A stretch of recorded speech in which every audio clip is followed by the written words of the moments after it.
Have you ever heard of the toast theory? The toast theory. The toast theory? Toast? Uh-huh. Okay. So the toast theory is when seemingly inconvenient things happen in your life, but they end up being divinely guided things that send you down a road. Burnt toast. Yep. Yep.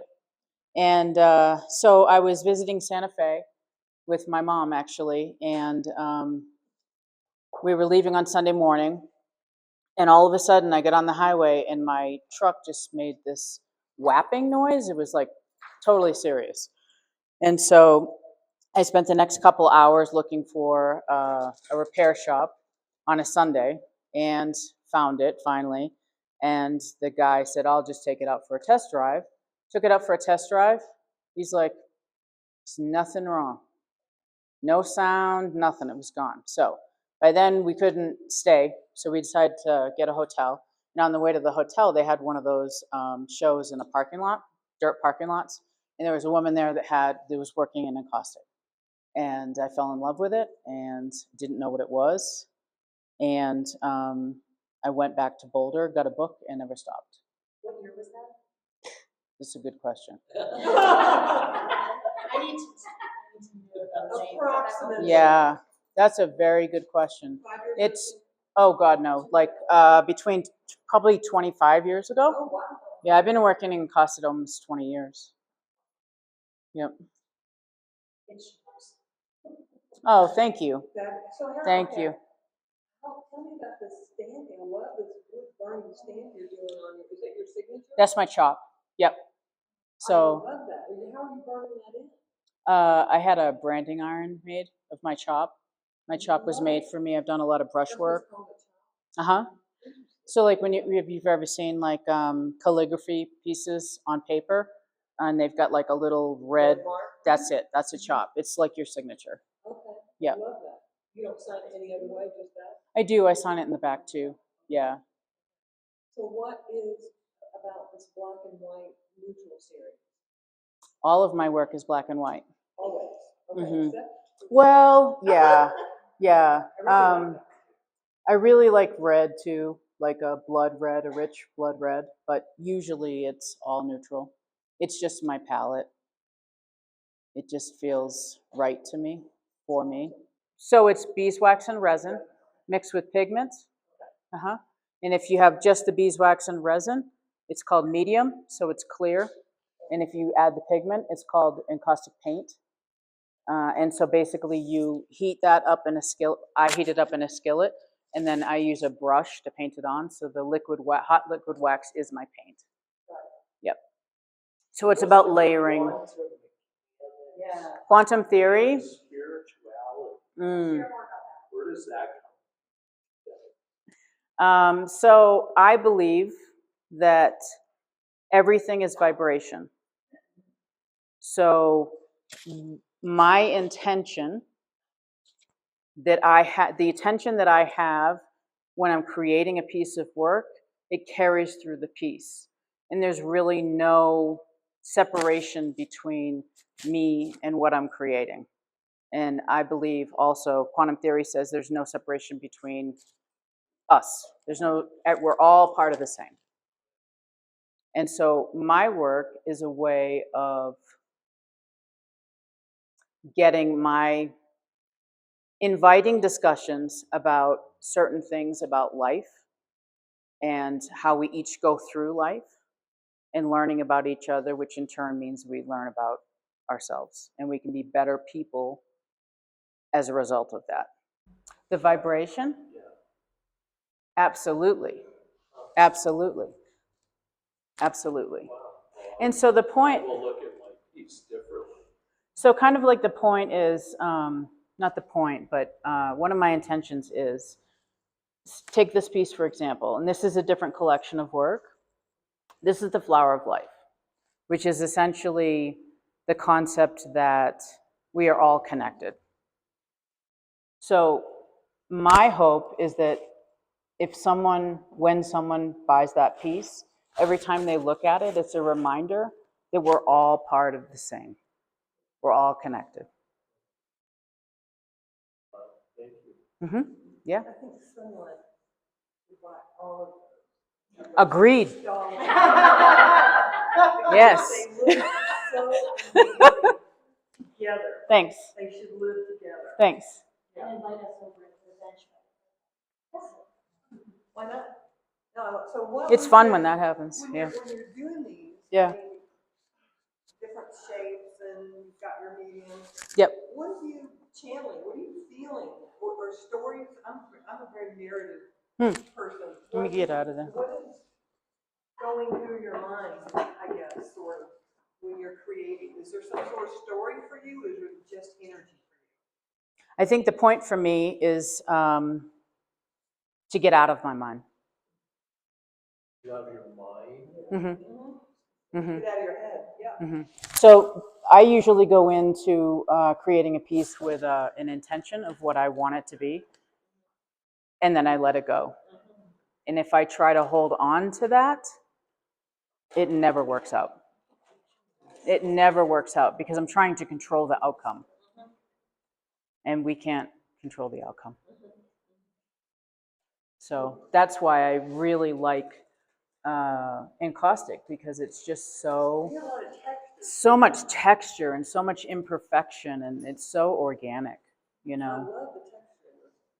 Thanks. So tell me about these larger work. So what do you mean? Like each one, what it means, Yeah. or? To you. So this piece is actually inspired by breeze blocks. By what? Breeze blocks? Breeze blocks are back in the 70s when they had those concrete forms and they just built a wall with it outside. Oh, yeah. But they were called breeze blocks because it would allow the air to come through and the light to come through. Yeah. And all of these shapes are either something that I found on the ground or something that I found on the ground and then made a template of and then changed it a little bit. And my thought was that they would be part of a collection called the unshapes, because I like shapes that aren't shaped. I like shapes that are shapes, but I really like shapes that aren't shapes. And it kind of inspires a conversation about how we define things. And if something doesn't fit into that definition, we then say it doesn't fit in. And so that kind of wraps back around to the Flower of Life piece, which is my belief is that everything fits in because everything is part of the whole. So it doesn't matter if it's a perfect square. In fact, if it's not, I think it's even better. How are you forming these shapes? Scribing technique. Okay. Yep. Mm-hmm. And the texture is just coming naturally from the layers. Okay. Mm-hmm. So you're painting multiple layers of wax and then you're fusing one layer to the next. I use a torch to do that. Right. Now this one almost looks like it has wrinkles, like it would have paper. Yeah, I've incorporated recycled paper from my studio in that one. Yep. And the butterfly effect is, you know, about how something insignificant that happens somewhere can affect something somewhere else. These are the largest pieces I've ever seen from you. I'm very used to this size from you. Yeah. Do you create large works often? Do you make works bigger than this, or? I've created it as large as I think maybe like a 6 by 6. I think it might have been a little larger than that. 6 foot by 6 foot? Yep. Yep. Yeah, it is. It changes the experience to work large with Encaustic because you've got a further distance to go to get it on the panel, you know? And so standard sizes I've done would be 48 by 48. And I started doing 40 by 40s. And then I just determined for a number of reasons that the 3 by 3 is perfect. It's big, but it's not too big. So this is kind of my standard now. Yeah. Because these were originally prototypes for the bigger work. I Yeah. remember the show that you had. Are you good? Happy. G44. The show you had at G44. which was just like, oh, incredible. Yeah, but that was fun. That was a fun show. That was fun.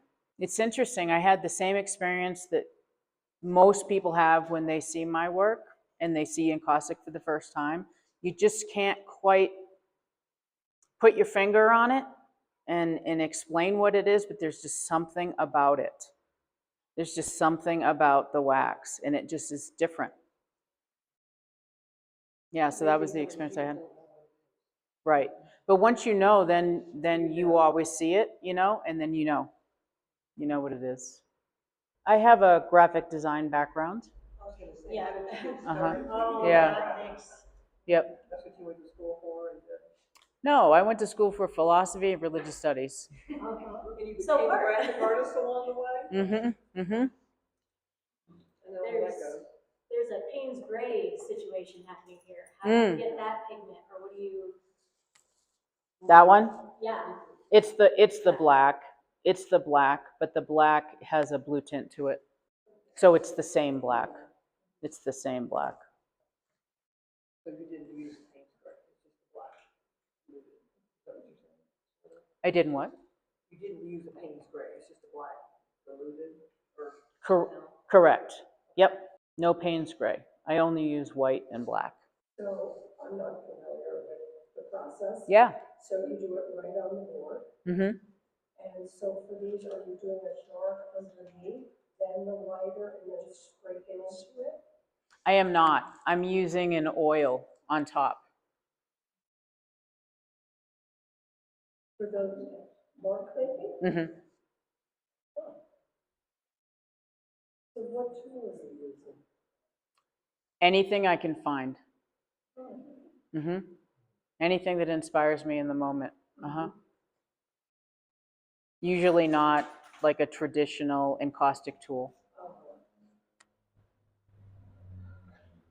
So I want, what's this, the frames over here, the nails, the old wood? Oh, yeah. What's up with that? It's a collection called the Rough Lux collection, and it's about combining contemporary work, the contemporary encaustic, with reclaimed wood.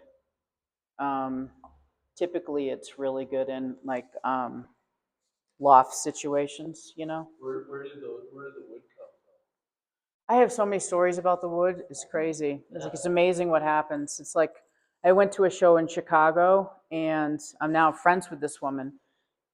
And she saw what I was doing, and she said, "I want you to meet me at the corner of Menominee and something else at like 9:00." All right, okay. So I show up. She's got like a flashlight, and she takes me into this building, and it's completely demoed inside. And so we go up these stairs, and I mean, gorgeous, right? It's going to be this gorgeous loft. And she's like, "You see all those beams up there?" And I'm like, "Yep." She's like, "You can have whatever you want. I want you to come back, just point them out, tell my guy will be here. We're going to throw them out the window. This is the 3rd floor. And then you can just load them into your truck." And I still have pieces of that wood. Is that where those came from? Some of them, maybe. I don't know that I can tell you that with certainty. Yeah. But Yeah, because I have a lot of pieces. You could. So You could. I have a place where I keep the wood separated. Yeah. Yep. I just love it. It's very cool. And I like using those cubbies to put like little crystals. Put little crystals in those. It's really cool. What do you want us to know about this collection that we haven't asked? Ooh, that's a good question.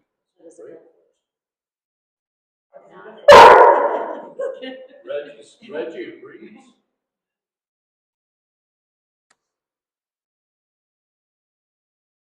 It's kind of part of my statement. And I guess I think it's really important. It's important to me that we realize how important art is and how therapeutic it is and how it affects us when we have it in our space. It's therapeutic, not just for the artist, but for the owner. Absolutely. Yeah. I did a workshop with, I attended a workshop with a guy who founded a monastery up in upstate New York, Mount Trumper, and he said something I never forgot, which is, once I create the work, I am no longer the owner of the work. It is no longer my responsibility. I am simply the custodian of it. And so for me, if I have a successful piece of work, once it's created, it's not for me anymore. It's for you or for whoever finds it and it speaks to. Thank you. Thank you, Reggie.